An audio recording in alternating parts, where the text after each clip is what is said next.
Callie is my inspiration. I'm going to tell you the story behind our Black Doll company. When I had Callie, I was in quite a difficult place. I always say that she was the person that saved me. She's not heard me say that before, but she definitely was the person to save me. And I was so happy that I had a daughter that wasn't like me as a child. I was very shy, hence my introvertness. She's confident, outgoing, so I knew that when she started school there wouldn't be an issue. In fact, the day I dropped her off, I was there crying. She didn't even look back, she just went straight in. But I was quite alarmed when about a year into school, she came home and said some quite worrying things, which I know a lot of parents have had the same experience. Do you want to tell everyone what happened?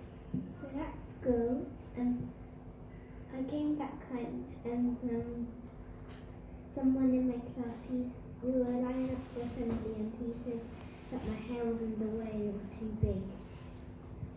She also started coming home and saying that people at school were saying her hair was weird, and she basically fell out of love with herself. She said, I no longer want my hair anymore, Mummy, I want it straight, I want it yellow. They were her words.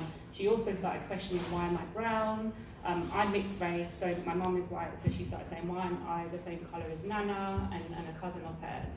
And obviously as a parent, I was like, oh my God, what's happening?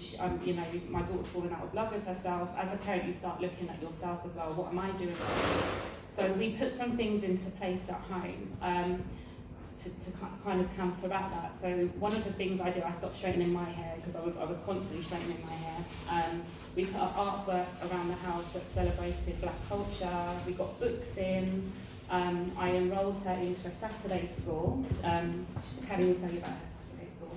So it's called School of Excellence, and we do 1 hour of Black history, we do 1 hour of dancing, and we do 2 hours of cooking. So we enrolled her in that school, which she absolutely adores. They're on a break at the moment, but she adores going to that Saturday school. And the other thing we tried to do was to go and get a black doll. So I naively thought, let's just go down to the local toy store and we'll get you some black dolls.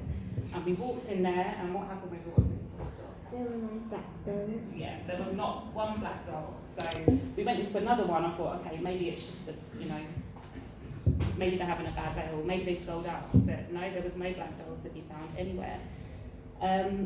So then I went online, and the black dolls that were online weren't really what we were looking for. They either had dark skin with straight hair, or they were like heavily made up, or you could get them from America, but the postage was just astronomical. So in between leaving that toy store, and then we went to go and watch Moana in the cinema. I don't know what happened in that space, like some divine intervention or something, but all of these ideas started coming to me.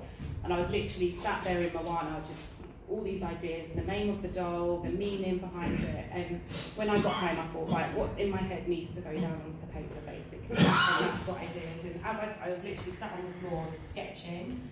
And then, Callie, what did you do? I came up to me and I said, what are you doing? And she said she's creating something. And I said, can I help? And she said yes. So Callie sat down beside me and we started sketching together, and that was about 2.5 years ago. Those sketches are still on our kitchen door. I think Angel and her mum said the same thing, that stuff all over your house, those original sketches are still there. And I thought, right, I'm not letting this idea leave us now. If I have it out in the open in our house and I have to walk past it every day, then it's going to remind me what we're meant to do. So yeah, Callie is one of the main inspiration behind our doll company. She's also known as Mini CEO. If any of you follow us on social media, that is also what she's known as. In my role as a teacher within my school as well, I also mentor a group of girls every year from year 10 and 11, and then as the year 11s leave, I take on the new year 10s. And we call ourselves the Young Queens Project. So it's literally kind of teaching them how to basically preparing them for life, which the normal school setting doesn't always do. And one of the things I noticed was the low self-esteem in these girls, and I really felt that this should and could be addressed a lot younger, with embracing yourself and knowing who you are from a much younger age, and then you don't end up questioning yourself as a teenager or beyond as an adult, as a lot of us still do now. So those girls that I've mentored are also inspiration behind our company. Also my own issues growing up. I had a lot of issues identity-wise growing up. I didn't grow up in London.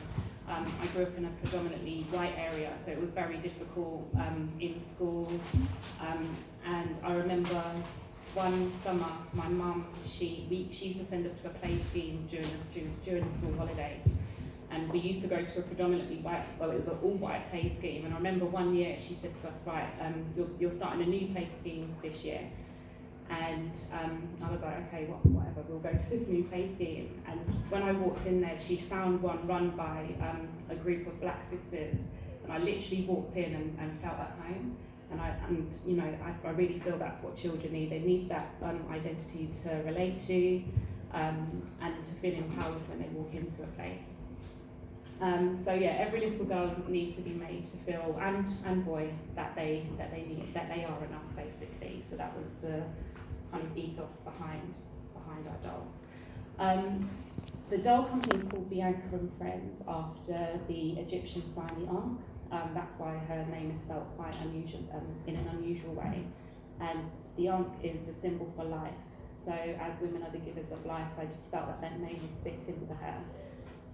Everything about the doll was being designed by us, from her face. Her face took about a year to go from back and forth graphic design to the final production, to have the final doll.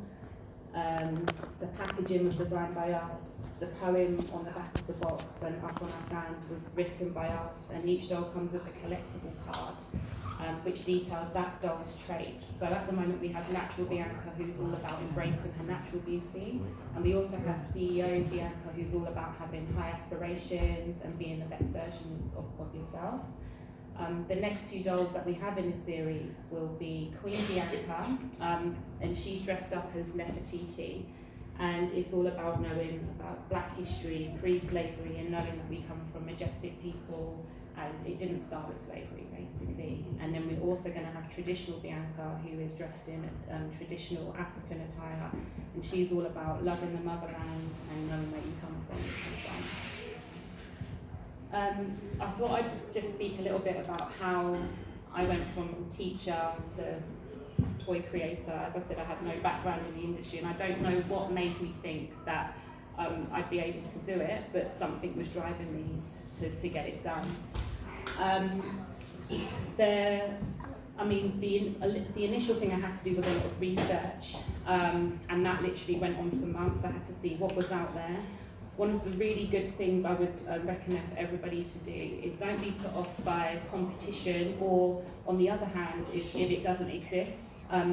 If there are people out there doing it already, one of the really good things to do is to kind of choose the best, I'd say the top 5 other companies that are doing something similar to you, looking at their reviews and then picking out all of the good things about the company and then all of the things that are not that great about that company, and then making sure that your version of it has all of those great things and none of the bad things, and then you've already set yourself above everybody else.